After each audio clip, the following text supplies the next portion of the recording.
आज के इस विश्लेषण में आपका स्वागत है। चलिए सीधे अपोलो 13 मिशन की उस दिल दहला देने वाली सर्वाइवल कहानी में चलते हैं जिसने पूरी दुनिया की सांसें अटका दी थी।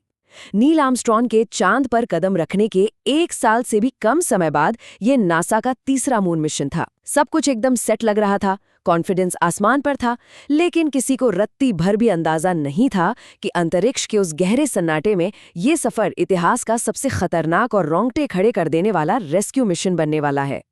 कहानी शुरू होती है अप्रैल 1970 से। धरती से 3,30,000 किलोमीटर दूर अंतरिक्ष में एक रूटीन चेक चल रहा है। जिम लॉवेल, फ्रेड हाइस और जैक स्विगर्ट, ये 3 अंतरिक्ष यात्री यान में हैं। और तभी ये रूटीन चेक अचानक जीवन और मौत का सवाल बन जाता है। मज़ेदार बात तो ये है कि शुरुआत में मिशन कंट्रोल को लगा कि शायद सेंसर खराब हो गए हैं और कोई गलत डेटा आ रहा है, लेकिन जब अंतरिक्ष यात्रियों ने खुद अपनी खिड़की से जीवन रक्षक गैस को अंतरिक्ष में रिसते हुए देखा तो समझ में आया कि मामला कितना गंभीर है। जी हाँ, एक भयानक धमाका। इस धमाके ने पूरे स्पेसक्राफ्ट को बुरी तरह हिलाकर रख दिया। ये कोई मामूली बात नहीं थी। धमाका इतना जबरदस्त था कि एक ऑक्सीजन टैंक पूरी तरह से खाली हो गया, और तो और दूसरा टैंक भी तेजी से लीक होने लगा। जरा सोचिए उस मंजर के बारे में।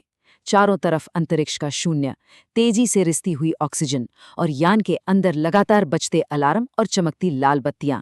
मिशन की सारी शांति एक ही झटके में हवा हो गई। अब इस पूरे संकट के पीछे के प्रेशर को समझने के लिए हमें थोड़ा सा फ्लैशबैक में जाना होगा। अपोलो 11 की शुरुआती मून लैंडिंग के बाद लोगों का अंतरिक्ष से जैसे मोह भंग सा हो गया था। जहां अपोलो 11 की लॉन्चिंग को 70 लाख लोगों ने अपनी टीवी स्क्रीन पर देखा था, वहीं अपोलो 13 तक आते आते ये गिनती गिरकर सिर्फ 2 लाख रह गई। नासा के बजट में भारी कटौती हो रही थी और उन पर लगातार ये साबित करने का भयानक दबाव था कि भाई अंतरिक्ष यात्राएं आज भी उतनी ही जरूरी हैं। हैरानी की बात तो ये है कि उस धमाके से ठीक पहले तक सब कुछ इतना परफेक्ट और स्मूथ चल रहा था कि धरती पर बैठे मिशन कंट्रोल के लोग लिटरली बोर हो रहे थे। 46 घंटे से ज्यादा की उड़ान हो चुकी थी और कैप्सूल कम्युनिकेटर ने यहां तक कह दिया था कि यार हम तो यहां बैठे बैठे ऊब गए हैं। उधर अंतरिक्ष में जैक स्विगर्ट एकदम चिल होकर अपना इनकम टैक्स रिटर्न भरने के लिए 60 दिन की एक्स्ट्रा मोहलत मांग रहे थे। किसी को भनक तक नहीं थी कि अगले ही पल कौन सा तूफान आने वाला है। इस हादसे की गंभीरता का अंदाजा लगाने के लिए हमें स्पेसक्राफ्ट के डिजाइन को थोड़ा समझना होगा। यान के मुख्य रूप से 4 हिस्से थे। पहला, कमांड मॉड्यूल, जहां क्रू बैठता था। दूसरा, सर्विस मॉड्यूल, जो सबसे अहम था क्योंकि इसी में ऑक्सीजन, इंजन और बिजली बनाने वाले फ्यूल सेल थे। तीसरा था लूनर मॉड्यूल, जो महज चांद पर उतरने के लिए बनाया गया था। और आखिर में लॉन्च के वक्त इमरजेंसी के लिए एस्केप सिस्टम। अब दिक्कत ये थी कि धमाका सीधा सर्विस मॉड्यूल में हुआ था, यानी यान की सबसे मुख्य जीवन रेखा ही कट गई थी। चलिए इस दुर्घटना की जड़ तक पहुंचते हैं। ये कोई अचानक हुई एक गलती नहीं थी, बल्कि तकनीकी कमियों की एक पूरी की पूरी चेन थी। हुआ कुछ यूं कि सर्विस मॉड्यूल का टैंक नंबर 2 असल में अपोलो 10 से निकालकर यहाँ लगाया गया था। मरम्मत के वक्त ये टैंक गिर गया था, जिससे इसके अंदर की ट्यूब डैमेज हो गई। बाद में जब इसे खाली करने के लिए हीटर चलाया गया तो थर्मामीटर सिर्फ 30 डिग्री सेल्सियस दिखा रहा था, जबकि अंदर का तापमान 538 डिग्री तक पहुंच चुका था।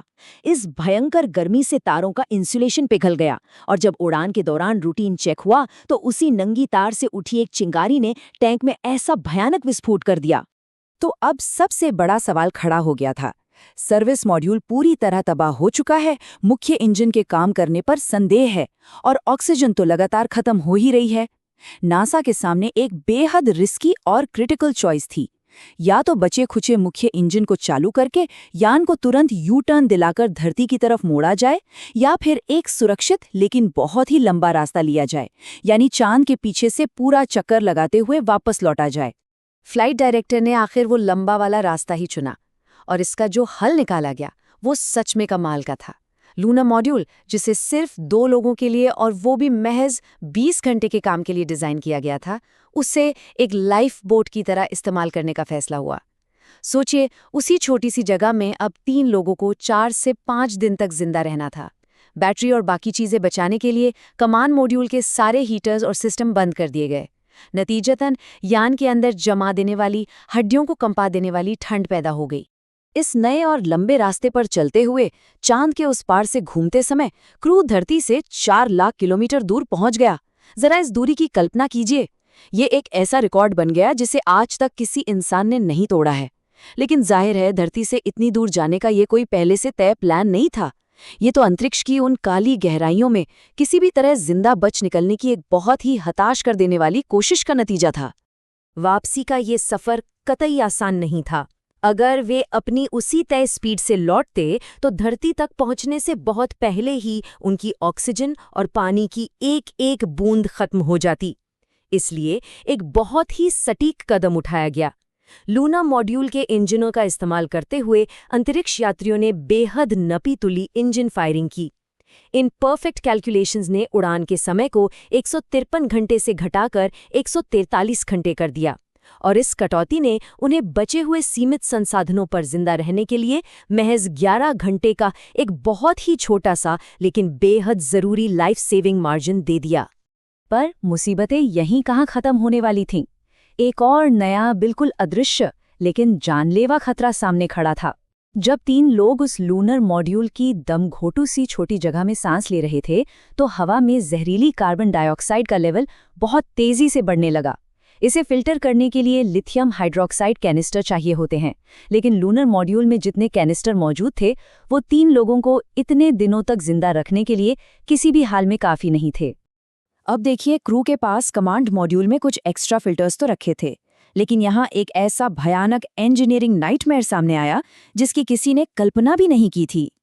कमांड मॉड्यूल के फिल्टर चौकोर थे, जबकि लूनर मॉड्यूल के खांचे बिल्कुल गोल थे। ये कुछ ऐसा था जैसे आप अंतरिक्ष के बीचों बीच बैठे हों, आपका दम घुट रहा हो और आपको एक चौकोर खूंटी को गोल छेद में फिट करने के लिए कह दिया जाए। बिल्कुल नामुमकिन सा काम।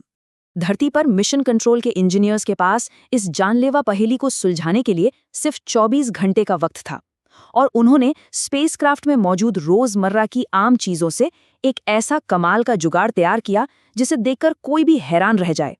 Plastic bag, cardboard, space suit के होज पाइप और डक्ट टेप, बस इन्हीं चीजों को मिलाकर चौकोर फिल्टर को उस गोल खांचे से जोड़ दिया गया।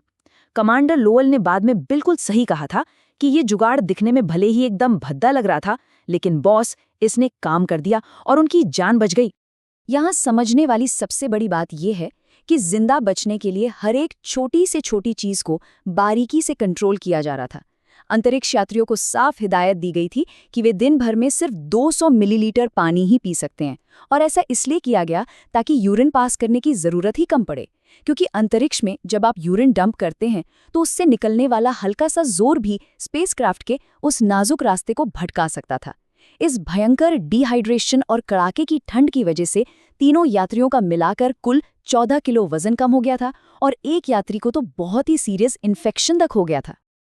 अब वो घड़ी आ गई थी जब उन्हें वापस धरती के वायुमंडल में प्रवेश करना था। पूरी तरह से थके हुए, प्यास से बेहाल और ठंड से कांपते हुए अंतरिक्ष यात्रियों ने उस आखिरी और सबसे खौफनाक चुनौती के लिए वापस कमांड मॉड्यूल में कदम रखा। लूनार मॉड्यूल, जिसने इतने दिनों तक उनकी जान बचाई थी, उसे अलग कर दिया गया, क्योंकि सिर्फ कमांड मॉड्यूल ही री एंट्री की उस भयंकर आग और गर्मी को झेलने के लिए बना था। लेकिन सबके दिमाग में बस एक ही डर था, क्या धमाके का शिकार हुआ ये डैमेज्ड मॉड्यूल इस आग को सह पाएगा? धरती पर वापसी के उन पलों में बेचैनी अपने चरम पर थी। होता यह है कि वायुमंडल में जब यान प्रवेश करता है तो हवा के आयनीकरण की वजह से रेडियो सिग्नल पूरी तरह टूट जाते हैं। इसे ब्लैकआउट कहते हैं, जो आमतौर पर 3 मिनट का होता है। 1, 2, 3 मिनट बीत गए, रेडियो पर कोई आवाज नहीं। 4 मिनट बीत गए, अभी भी एकदम खौफनाक सन्नाटा। मिशन कंट्रोल से लेकर टीवी स्क्रीन से चिपके दुनिया भर के लोगों की सांसें अटकी हुई थीं। और फिर 4 मिनट और 27 सेकंड के उस अंतहीन लगने वाले इंतजार के बाद आखिरकार संपर्क बहाल हुआ। उनकी आवाज सुनाई दी। सारी अनहोनी और मुश्किलों को मात देते हुए पैराशूट बिल्कुल सही समय पर खुले और क्रू सुरक्षित रूप से प्रशांत महासागर में उतर गया। ये इंसान के दिमाग, उसके बेजोड़ टीमवर्क और हार ना मानने वाले जज्बे की एक ऐसी ऐतिहासिक जीत थी जिसे आज भी पूरी दुनिया एक सफल विफलता यानी सक्सेसफुल फेलियर के नाम से जानती है। इस रोंगटे खड़े कर देने वाली घटना के बाद नासा ने अपने सुरक्षा नियमों को पूरी तरह से बदल डाला। हर एक पुर्जे की ऐसी गहरी जांच हुई जिसने आगे चलकर भविष्य के सभी अपोलो मिशनों की सुरक्षा की पक्की गारंटी दे दी। अब इस पूरे विश्लेषण के अंत में ये ऐतिहासिक कहानी हमारे सोचने के लिए एक बहुत ही गहरा सवाल छोड़ जाती है। जरा सोचिए, अगर चांद तक जाने का एक रूटीन मिशन महज कुछ सेकंड के अंदर ही जिंदा रहने की एक खौफनाक जंग में बदल सकता है, तो अंतरिक्ष की उन अनंत गहराइयों में, जैसे कि मंगल ग्रह की उस बेहद लंबी और अनजान यात्रा में, इंसानों का इंतजार कौन से नए, अनदेखे और अप्रत्याशित खतरे कर रहे होंगे। अंतरिक्ष की चुनौतियां वाकई असीमित हैं। लेकिन अपोलो 13 की इस कहानी ने एक बात तो साफ कर दी है, इंसानी दिमाग के जुगाड़ और उसके कभी हार ना मानने वाले हौसले की भी कोई सीमा नहीं है।